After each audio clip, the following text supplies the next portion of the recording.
Hello everyone, welcome to Krishna study point. प्यारे बच्चों, गुणोत्तर श्रेणी यानी जीपी की सेकंड वीडियो है और आज इस वीडियो में हम उससे आगे की बात करेंगे। इससे पहले वाली वीडियो में हमने आप लोगों को बताया था कि किस प्रकार से जीपी की डेफिनेशन क्या है, उसका कंसेप्ट क्या है, उसके फॉर्मूलेज क्या क्या हैं और कैसे उनको इम्प्लीमेंट करना है। आज इसमें कुछ अच्छे क्वेश्चंस जो कि प्रूफ करने वाले हैं और थ्योरम्स के रूप में भी वो इस्तेमाल किए जाएंगे और उन पर बेस्ड कुछ कॉम्पिटिटिव एग्जाम्स में क्वेश्चंस भी आते हैं, उनको भी हम डिस्कस करेंगे। और जो भी नए दर्शक हैं वो चैनल को सब्सक्राइब कर लीजिए, बेल आइकन दबा लीजिए। और चलिए हम देखते हैं, एक बहुत ही अच्छा प्यारा सा क्वेश्चन है और ये क्वेश्चन बहुत पूछा जाता है, इंपॉर्टेंट क्वेश्चन है। मैं अभी आपको बोलता भी हूँ, आप सुनते रहिएगा और फिर मैं इसको लिख भी रहा हूँ। किसी जीपी का जो फर्स्ट टर्म है वो ए है, ध्यान दीजिएगा, बहुत इंपॉर्टेंट क्वेश्चन है। फर्स्ट टर्म जो है वो ए है, ठीक है, या ऐसे कह लीजिए T1 जो है वो आपका ए दे रखा है, ठीक है, तथा nवां पद b है, यानी Tn जो है वो b दे रखा है, nth टर्म जो है वो b है। इसके अलावा यह श्रेणी के प्रथम n पदों का गुणनफल, प्रथम n पदों का गुणनफल दे रखा है और मैं उसको मल्टीप्लिकेशन कह रहा हूँ, n पदों का कह रहा है, तो n यानी मल्टीप्लिकेशन ऑफ n टर्म्स वो दे रखा है उन्होंने, p है। अब आपको प्रूफ करना है कि p square equals to ab की पावर n, ठीक है, ये प्रूफ करना है आपको। बहुत इंपॉर्टेंट क्वेश्चन है, बहुत बार पूछा जाता है, कंपटीशंस में भी बहुत पूछा जाता है। तो देखिए ज़रा एक एक करके चीज़ों को समझते हैं कि क्या इसके बारे में बात की जा रही है। सबसे पहली बात तो आपको इनको इक्वेशंस के फॉर्म में बनाना आना चाहिए। फर्स्ट टर्म तो फर्स्ट ही है, nth टर्म जो है वो b दे रखा है, यानी a r की power n-1 equals to b है, या यहाँ से r की पावर n-1 की वैल्यू में b अपॉन a के रूप में ले सकता है। इक्वेशन नंबर फर्स्ट है, ठीक है। अब उन्होंने कहा है कि n पदों का जो गुणनफल है वो p है। n पद कौन कौन से होंगे? a r स्क्वायर, ar का cube, n dot dot dot, इसी तरीके से तो होंगे। इन सब का जो गुणा है कहाँ तक? n पदों का। ar की पावर nवां पद क्या होगा? n-1 होगा। ar की पावर n-1, nवां पद ar की पावर n-1, इन सब का गुणा, इन सारे टर्म्स का मल्टीप्लिकेशन जो है वो कौन है? वो p है, ठीक है। अच्छा एक बात बताओ, a गुणा a गुणा a गुणा a गुणा a कितनी बार गुणा हो रहा होगा? इसका n बार हो रहा होगा। n बार गुणा हो रहा होगा तो गुणा में घातें जुड़ती हैं, a की पावर कितना हो गया होगा? n हो गया होगा, ठीक है। अब क्या बचा? r की power 1 plus 2 plus 3 plus n dot dot dot कहाँ तक आएगा? n-1 तक आएगा, इक्वल्स टू p। क्या तो बात ये वाली समझ में आ गई होगी आपको। a की पावर n यानी कि n बार गुणा हो रहा है a का, इसलिए वो a की पावर n में आ गया। r गुणा में है, गुणा में घातें जुड़ती हैं, तो 1 plus 2 plus 3 plus n dot dot dot dot n-1 ये आ गया।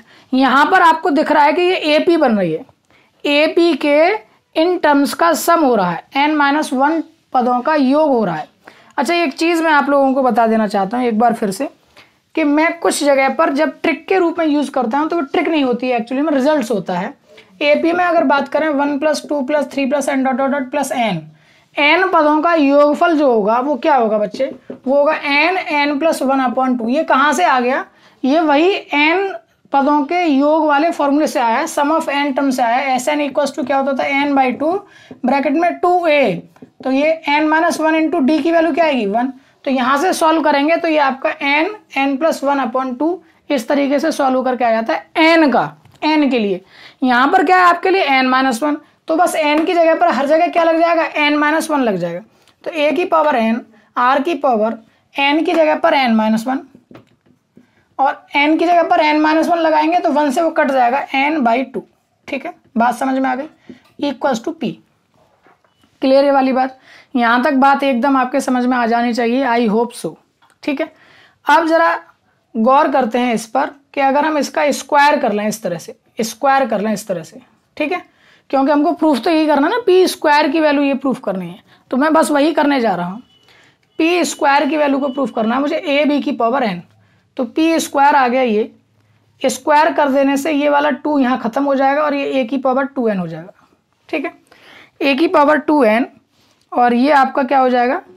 r की पावर 2 से 2 कैंसिल हो गया, n इंटू r की पावर n-1, ठीक है, ये बचा equals to p square. R की पावर n-1 की वैल्यू है आपके पास b/a, वैल्यू आप लगा देंगे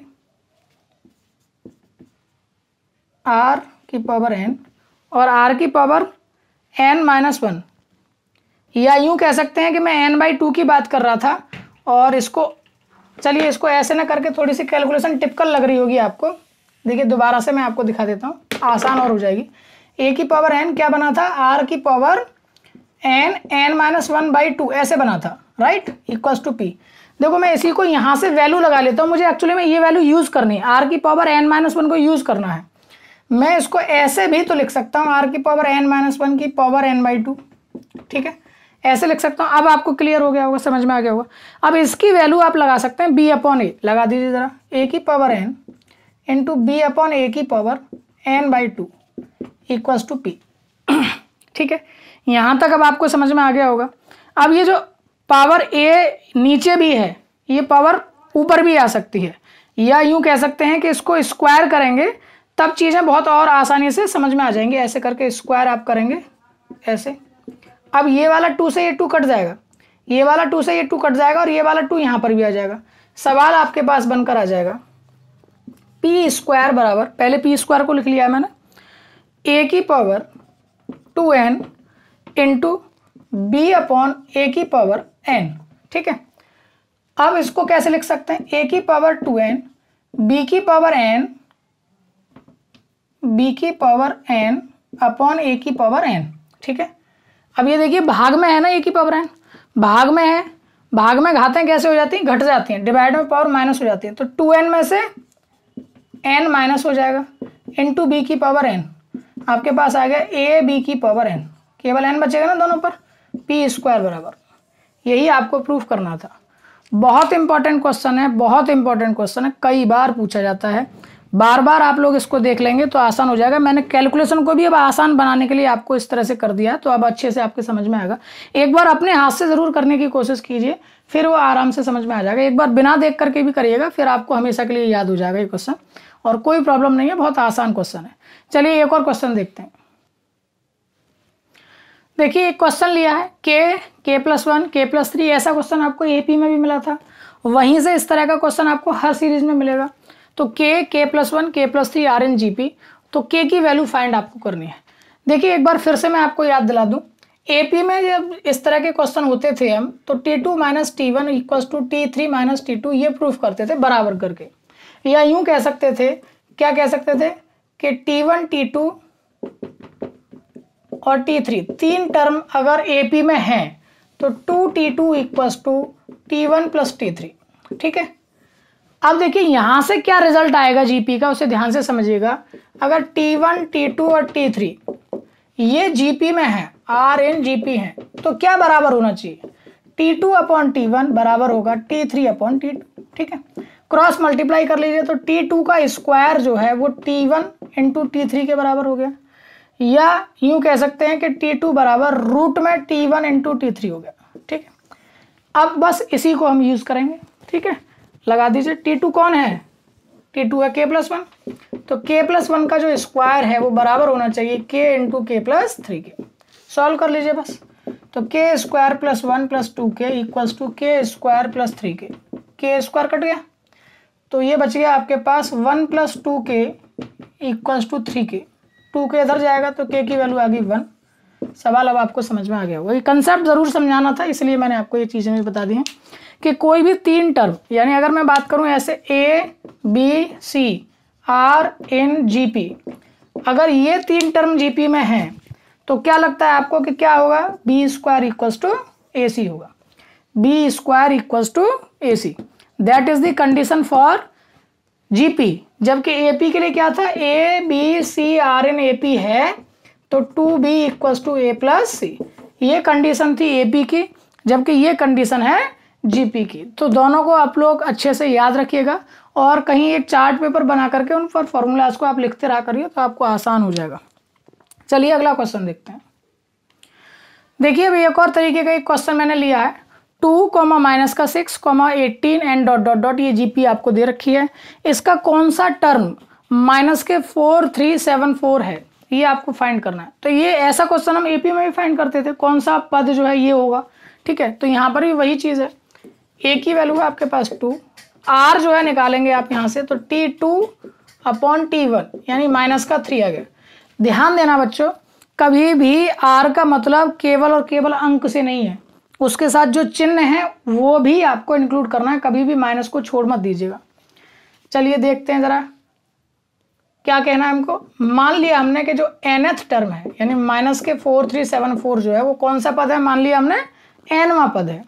फॉर्मूला लगाइए, ए आर की पावर n-1 माइनस के 4374, ए की वैल्यू है 2, आर की वैल्यू हो गई माइनस का 3 की power n-1 equals to minus के 4374। क्या निकालना है एक्चुअली में आपको इसी n की वैल्यू फाइंड करनी है कि क्या होगी n की वैल्यू। 2 से डिवाइड कर लीजिए इसको, तो माइनस के 3 की पावर n-1 इक्वल्स टू 2 2 जा 4, 2 1 जा 2, 2 8 जा 16, 2 7 जा, ठीक है 2187 हो गया मेरे ख्याल से। तो माइनस 3 की पावर n-1, अब इसको 3 से डिवाइड करके लिखना है, कितनी बार पावर में जाएगा, तो आप ऐसे भी इसको डिवाइड करके लिख सकते हैं। तो 3 7 जा और फिर न जाने का 0 नहीं जाएगा, 2 2 जा 2 9 जा, ठीक है, और 7 29 होता है, फिर 9 का क्यूब होता है, 9 का क्यूब का मतलब 3, और कितनी बार जाएगा ये 3 2 जा और 4 3 3 8 1, और ये 3 की पावर 4 होता है यानी 3 हो गया 7, तो माइनस 3 की पावर 7, ठीक है। आप इसको इस तरह से कैटेगराइज करके लिख सकते हैं। अब देखिए दोनों और बेस बराबर है, कंपेयर कर सकते हैं तो कर लीजिए ज़रा, क्या आएगा n-1 इक्वल्स टू 7, ये लिख लीजिएगा यहाँ पर, ऑन कंपेयरिंग, तुलना करने पर, हिंदी में कहते हैं तुलना करने पर। तो n-1 के बराबर किसके हो गया 7 के, तो n इक्वल्स टू क्या आ गया 8 आ गया, ठीक है। इसका मतलब इस जीपी का 8th जो टर्म होगा वो माइनस के 4374 होगा, ठीक है। आई होप कि आपको ये क्वेश्चन इस तरह का समझ में आ गया। चलिए एक छोटा सा क्वेश्चन और देखते हैं। देखिए एक क्वेश्चन और है, मैं बोल रहा हूँ, एक गुणोत्तर श्रेणी के तीसरे और 8वें पदों का गुणनफल, मल्टीप्लिकेशन दे रखा है, 3rd टर्म और 8th टर्म का मल्टीप्लिकेशन 243 दे रखा है, ठीक है, और 4th जो टर्म है वो आपको दे रखा है 3 है। आपसे पूछा गया है कि आपको 7 टर्म फाइंड करना है, 7वां पद ज्ञात करना है। तो इस टाइप के भी क्वेश्चन जब पूछे जाते हैं तो बस करना क्या है, उसमें सारी चीज़ों को लिखते चले जाइए। ये ए आर की पावर 3 हो गया, ऐसे इक्वेशन फर्स्ट कह दीजिए, ठीक है। अब एक इक्वेशन यहाँ से बनाइए, ए आर की पावर 2 और ये ए आर की पावर कितना आएगा 7 आएगा, 243 हो गया, ठीक है।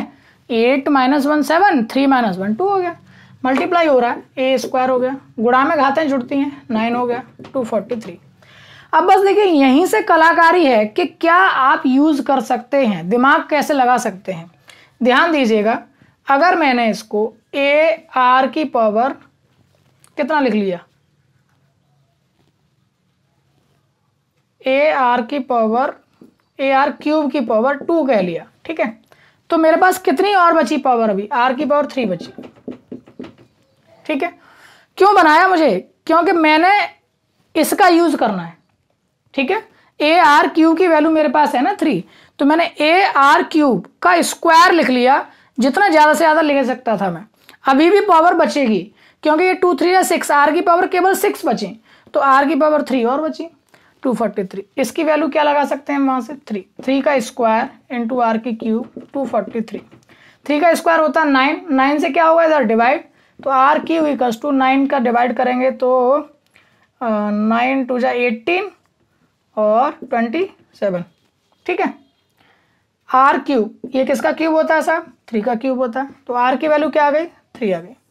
अब जब आपके पास आर की वैल्यू आ गई 3, यहाँ लगा दीजिए, आपके पास ए की वैल्यू भी आ जाएगी, पुट इन फर्स्ट, लगाइए जरा आर की वैल्यू को 3, तो ए 3 का क्यूब इक्वल्स टू 3, तो ए इक्वल्स टू 3/27, यानी ए इक्वल्स टू कितना हो जाएगा 1/9। अब आपके पास ए की वैल्यू है और आर की वैल्यू है, कुछ भी निकलवा लीजिए, T7 चाहिए था, T7 निकाल लीजिए, T7 का मतलब ए और आर की पावर कितना हो जाएगा 6, आर की वैल्यू है 3 की पावर 6, ठीक है। ये 3 की पावर 2 है, तो पावर माइनस हो जाएगी, तो 3 की पावर 4 आ गया, यानी कि 81, that is the right answer of this question. इस सीरीज का जो 7th टर्म है वो कितना आएगा, 81 आएगा, that is the right answer of this question. I hope so कि आपको इस टाइप के क्वेश्चन अब समझ में आ गए हैं। अगर आपको वीडियो यूजफुल लगता है तो लाइक और शेयर करना ना भूलें। साथ ही साथ में अगर ये लगता है कि ये चैनल से कुछ और बच्चों की मदद हो सकती है जिन्हें आप जानते हैं, तो उनको ज़रूर चैनल के बारे में बताइए और ज़्यादा से ज़्यादा सब्सक्राइब कराइए। और जो टेलीग्राम का मैंने बताया कि ग्रुप का एक लिंक आपको मिल जाएगा, अगर कोई क्वेश्चन आपको पूछना है, कोई क्वेरी आपको करनी है, कुछ और बातचीत करनी है, आपको बताना है कुछ, या कोई भी एक्सरसाइज के क्वेश्चंस पूछने हैं जो आपसे नहीं हो पा रहे हैं, तो आप टेलीग्राम ग्रुप को ज्वाइन कर लीजिए। उसका लिंक डिस्क्रिप्शन में दे दिया गया है और वहाँ पर आप पूछ सकते हैं ज़्यादा से ज़्यादा क्वेश्चंस को। और इसी प्रकार से ढेर सारे प्यार देते रहिए, बने रहिए हमारे साथ। Thank you so much, bye bye.